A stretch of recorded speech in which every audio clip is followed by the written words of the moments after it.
Procuramos agora esclarecimentos com Pedro Brinca, professor de Economia na Nova School of Business and Economics. Muito boa noite. Boa noite. Seja muito bem-vindo. Obrigado.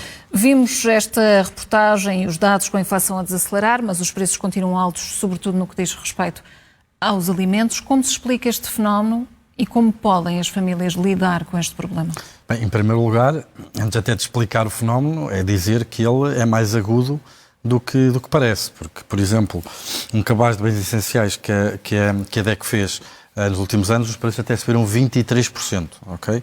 23%. Se nós pensarmos que estes bens têm um peso desproporcional no orçamento das famílias mais desfavorecidas, percebemos que estas taxas de inflação que nós ouvimos são ainda mais gravosas do que aquilo que possa parecer para estas famílias. O que é que explica isto? Bem, vamos lá ver. Primeiro, a inflação caiu, a global, não é? Entre janeiro e fevereiro, e uma boa parte responsável por essa queda foi uma queda dramática da energia, não é? Cuja taxa de inflação baixou de 7,1% para cerca de 2%, sobretudo à custa da baixa da eletricidade.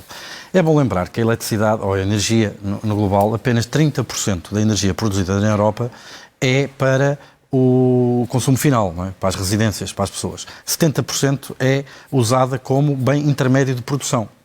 O que significa que esta alta dos preços de energia que nós vimos também durante um ano transmitiu-se também para custos de produção de variedíssimos bens, inclusive dos bens alimentares, e, como tal, demorará um pouco mais de tempo até que essa baixa dos preços de energia se traduza em custos mais baixos de produção, em produção feita a custos mais baixos e correspondente a custos mais baixos para o consumidor. Agora, porquê a alimentação? É bom lembrar que a alimentação é um bem de procura relativamente rígida. Este é um termo técnico, para as pessoas lá em casa nos perceberem, é um bem que, quando os preços variam, as pessoas têm pouca capacidade de substituição. E, nesse aspecto, estão muito mais vulneráveis a que, de facto, as empresas que estão envolvidas nestes ramos possam tentar recuperar os custos através de aumentos de preço. E esse, de facto, tem sido um dos problemas. Mas pode haver aqui especulação, falta de fiscalização, tudo isso? Existem algumas questões de concorrência. Tem vindo a lume alguns processos que estão abertos, essencialmente na zona da distribuição, que tem a ver com alguma concertação de preços. Vamos ver o que é que isso dá. Isso, obviamente, ou poderá ser, potencialmente, obviamente, alegadamente, um problema, mas é um problema que as entidades também estão cientes e estão a desenvolver programas para os combater. A União Europeia, nomeadamente, tem em curso um conjunto de programas precisamente para assegurar a segurança alimentar dos países da zona euro. Por exemplo, Vamos lá ver, no caso do trigo, por exemplo, 25% da produção mundial vinha da Ucrânia e da Rússia. E neste momento a União Europeia tem um programa em que 60% das exportações de comida da Ucrânia para a Europa são suportadas precisamente por apoios diretos da União Europeia em termos logísticos, distribuição, transporte, etc. Nós temos planos coordenados de toda a União Europeia, por exemplo, 8 mil milhões que foram devotos precisamente à questão da segurança alimentar, eliminação de barreiras ao comércio de produtos da Ucrânia.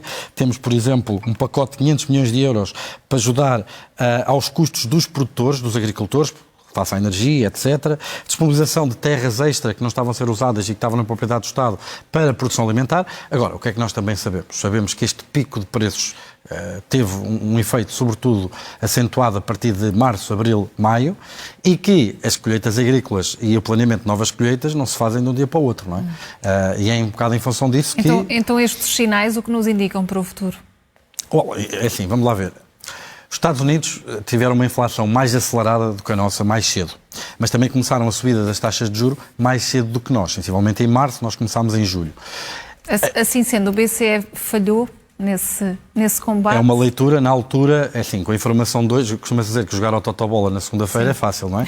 Na altura, o conhecimento que havia é que a inflação que precisava de ser combatida nos Estados Unidos era mais gravosa do que na Europa. Era essa a percepção na altura. Se calhar, hoje, olhando para trás, a percepção terá mudado um pouco, mas dada a informação que havia na altura, foi essa a decisão tomada e parece-me, dada a informação que sabia, não foi razoável. O que é certo é que começou mais tarde e, começando mais tarde, à partida, a baixa da inflação também se começou a sentir mais tarde. O pico da inflação nos Estados Unidos foi em julho, o pico da inflação na Europa, na zona euro, foi em outubro. Em Portugal já temos 4 meses consecutivos de queda, mas veja, a própria inflação subjacente, que é a inflação sem preços de produtos mais voláteis, como energia e como bens alimentares, não é? Que também são cujos preços são muito voláteis por via de condições meteorológicas, etc. Esses bens, a inflação subjacente nos Estados Unidos só começou a baixar em outubro e cá ainda não começou a baixar. Houve ali um desfazamento de 4 meses entre a inflação geral e os bens, excluindo alimentares e energia, começarem a baixar. Se para a Europa for o mesmo, as boas notícias chegarão em março, em que começaram a baixar. Devo dizer, como última nota também, janeiro e fevereiro são meses complicados para a análise da inflação, porque muitas dos aumentos que estão indexados à inflação, seja por via de custos, seja por via de custos de produtos, seja por atualizações de tabelas de produtos, seja por atualizações salariais, janeiro e fevereiro são precisamente quando esses aumentos têm lugar. E como alguns desses aumentos estão indexados à inflação, e em 2021 a inflação foi quase que insignificante comparada com aquilo que vimos em 2022, em janeiro de 2022, que são os meses com os quais fazemos a comparação das taxas homólogas, tiveram aumentos destes indexados automaticamente muito mais ligeiros do que vamos ter agora por via da inflação de 2022. Por isso será provavelmente a partir de março, abril, maio, que nós veremos de facto uma queda mais dramática da inflação, se tudo correr bem. E na realidade os mais vulneráveis são os que mais sofrem, mas a classe média também não está aqui a conseguir aguentar o barco, está numa situação de asfixia. Como é que isto tudo se cruza com a subida das taxas de juro, com os créditos à habitação? Como é que conseguimos avaliar tudo isto neste momento? Como tenho dito, não sejamos ingênuos. A subida da taxa de juro visa precisamente fazer aquilo que está a descrever, que é retirar poder de compra a governos, empresas e famílias para retirar pressão sobre preços, porque a inflação é, literalmente, a capacidade que a economia tem de comprar bens e serviços que é superior à capacidade que a economia tem de os produzir. E a subida dos preços é uma reação a isso. Por isso o Banco Central Europeu está a tentar retirar esse poder de compra para que, de facto, haja um maior equilíbrio e a taxa de inflação volte ao seu objetivo dos 2%. Por isso todos temos que passar por alguma dor. Todos temos que passar por alguma dor. Agora, E é uma dor diferente da dor de 2008? Eu acho que é uma dor que será diferente porque talvez em 2008, se bem que em Portugal provavelmente a dor maior até foi após 2011, não é?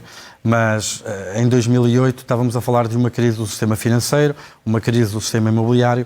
Nós aqui estamos a falar de aumentos de preços que são generalizados para todas as atividades económicas e que, na minha opinião, não tenho os números na cabeça de cor, mas minha impressão é que provavelmente estão a ser mais castigadores das classes mais desfavorecidas hoje do que foram em 2008. Não obstante, aquilo que nós temos enquanto sociedade é um pacto social em que existe um limiar de dor que ninguém pode ser sujeito. E, nesse sentido, casos de emergência social devem ser atendidos. Por isso, as ajudas que forem dadas a famílias que estão, de facto, em situações de emergência social, que estão à beira de perder a sua casa, que têm riscos em termos de assegurar a sua alimentação, essas pessoas têm que ser ajudadas.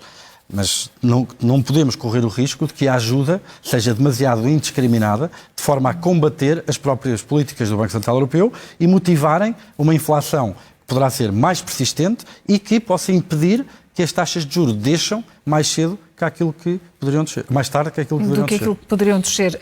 A oposição tem acusado o Governo de fazer brilharetes na dívida e no déficit e de estar a falhar precisamente nesses apoios sociais que referia. Como é que há estes dois pesos na mesma balança? Vamos lá ver. Primeiro a questão do brilharete. É sabido que sistematicamente os últimos governos têm usado, não gosto do termo truque, mas quer dizer, têm usado uma tática, que é sobre-orçamentar vários serviços e depois, ou vários suborçamentos, de vários ministérios, e depois, através das cativações, impedir que essa despesa se realize e depois, obviamente, a execução orçamental acaba por ser bastante favorável. A questão do brilharete orçamental também tem uma coisa que é preocupante, que é, ok, a dívida baixou, nós temos consistente orçamental e o que é que vamos fazer com ele? Há duas coisas que podem ser feitas com ele, decididamente. Um deles é precisamente as ajudas diretas e cirúrgicas às pessoas que estão em estado de socialmente atendível, para usar uma expressão do próprio Primeiro-Ministro quando apresentou o programa Mais Habitação. Mas estruturalmente, no longo prazo, acho que uma coisa que seria tenha de conta é que esta redução da dívida e dos encargos associados à mesma libertam receita para, das duas, uma, ou diminuir a carga fiscal, não é? Ou aumentar a despesa. E a opção do Governo é clara.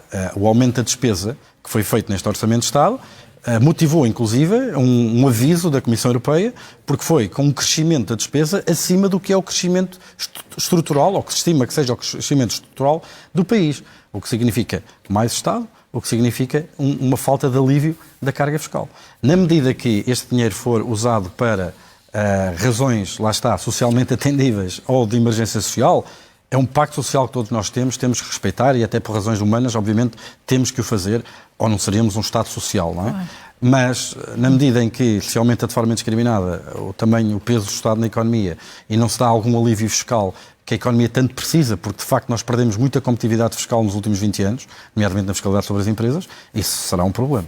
Professor Pedro Brinca, boa noite e obrigada pela sua presença nesta edição da noite.